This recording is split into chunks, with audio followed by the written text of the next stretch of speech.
So it really has to come from like the identity level. Like you literally have to become a different person. And this is what Dr. Joe Dispenza talks about. And there's a lot of people that talk about this. It's like you literally have to become a different person. So when we shift our identity, it's like, okay, who do you want to be and how are you going to show up?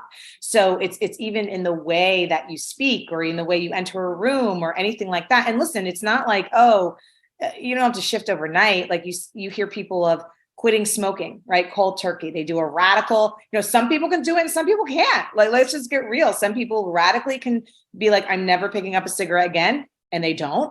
And some people need to wean off of that, for a couple months. So same thing. It's like, know who you are. Don't shame yourself if you're not like, oh, can't do it radically.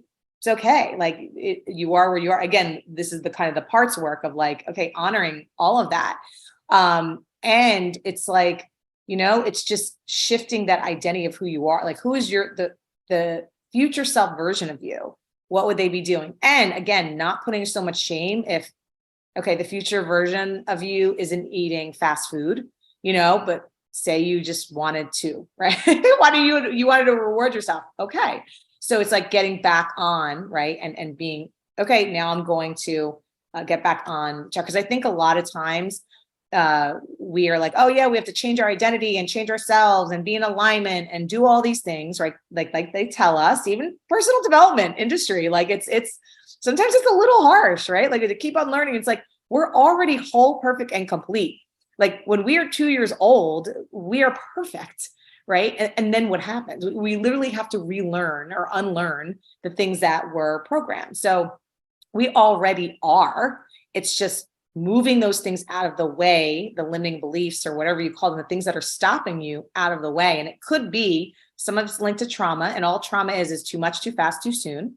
Mm-hmm. So too much, too fast, too soon, right? So a car accident could be trauma. When you were 5 and you heard no, maybe when you were whatever, it could hit you differently. Mm-hmm. So it's just looking at those things that are keeping us, held back, keeping us small and insignificant. So, and really it comes to also like the inner childhood work. I know it sounds a little woo-woo, but like reparenting yourself, like even if you had perfect parents, even if I've had clients that are like, my childhood was great.